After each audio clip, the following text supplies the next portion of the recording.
I'm of course talking about DaBaby and his infamous incident at Walmart. DaBaby, real name Jonathan Kirk, is a rapper hailing from Charlotte, North Carolina, whose rise to stardom was anything but overnight. His come up was truly a slow burn, as he spent years building his unique persona and gaining fans through a series of bizarre but eye-catching publicity stunts. He would start his rap career under the artist name Baby Jesus, but ended up changing the name around 2016, as he was seemingly worried that having Jesus in his name could lead to some negative Look, the baby, it's called the baby, Jesus, publicity. DaBaby would also be known for taking the stage wearing actual diapers, a gimmick designed to make him memorable. Yeah, first of all, bruh, talk to me. Is you wearing the Huggies, bro? These the lies. See, look, today I ain't got on the Huggies. I had the Huggies on the other day. Today I got on the pull-ups. I'm a big boy today.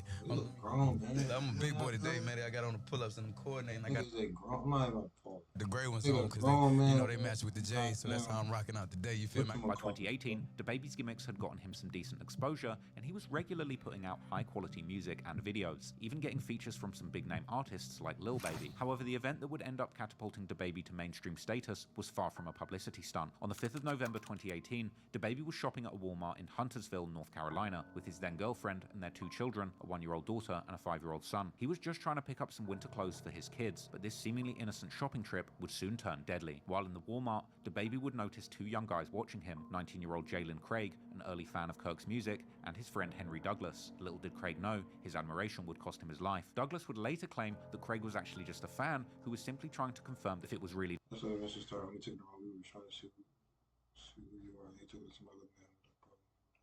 DaBaby taking extra glances to make sure, but DaBaby interpreted this attention as something much more sinister, believing that these were gangsters trying to check him, and what came next would leave 1 man dead on the Walmart floor. Allegedly feeling threatened by the 2 young men, DaBaby would make a fatal decision, lunging at Douglas and throwing the first punch, resulting in a violent brawl in the store aisle. As the fight between DaBaby and Douglas escalated, Craig could be seen grabbing what appeared to be a firearm from his waistband, while the scuffle continued down the open aisles as Craig and another unidentified person attempted to break up the fight between Douglas and DaBaby. People around seemed to scatter in panic before we see DaBaby falling on the floor, then picking up his gun and pointing it towards someone before putting it back on his waist. Craig would be hit with a fatal shot before stumbling away to another aisle and collapsing, leaving a trail of blood across the Walmart floor. He would be pronounced dead shortly after, while DaBaby waited at the scene for the police to arrive. DaBaby would address the shooting just 2 days later in an Instagram story, claiming self-defense and stating that 2 men had approached him and his family with threats. Full story come out, that footage come out. Oh, y'all.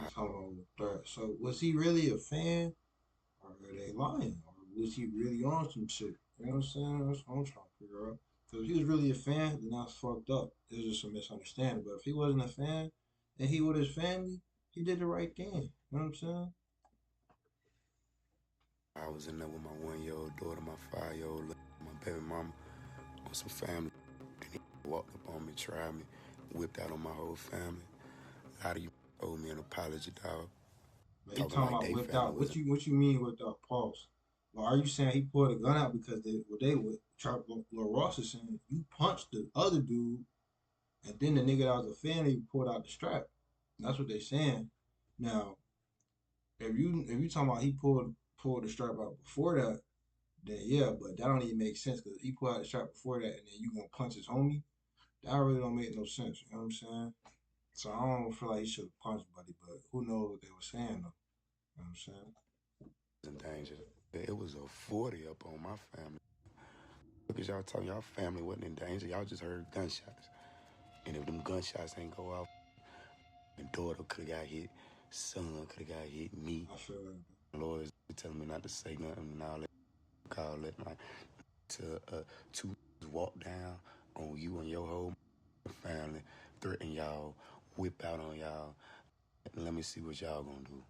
You feel me? But that's not all. 4 days after Craig's death, DaBaby would release a music video for his new song, No Tears, where he would compile local news footage of the mayhem into the song's intro. The song's lyrics would also allude to the shooting, despite the case still being under investigation, with DaBaby rapping how he'll catch a body like Boosie if anyone dares touch him, and how he's not going back and forth, but will shoot immediately. It would take 4 whole years for the security footage capturing these events to make it to the public eye, the video raising many questions about DaBaby's successful self-defense claims. But at that point, he'd beaten the case a long time ago, after the prosecution had deemed that they couldn't prove beyond reasonable doubt that DaBaby didn't act in self-defense, given that Craig had been seen to take a gun out by multiple witnesses. Ultimately, the case was closed in 2019, and DaBaby was only convicted on a misdemeanor charge for carrying a concealed weapon and sentenced to 12 months of unsupervised probation. But beyond any legal consequences, this situation would arguably catapult him to the top of the rap game, giving him both a massive boost in visibility and confirming his tough guy persona as someone who should not be played with. Over the years, DaBaby has hardly shied away from the incident of that fateful Monday evening. In fact, he would brag about the shooting on several tracks, most notably in his hit song Rockstar, where he raps how his own daughter witnessed him kill a man when she was only 2 years old. While the question of whether the shooting that killed Jalen Craig was truly self-defense remains unresolved, DaBaby seemed to take little away from the incident, and he's since continued to find himself in violent encounters time and time again. Yeah, his ass be on some shit. Let's read what the hell he been doing.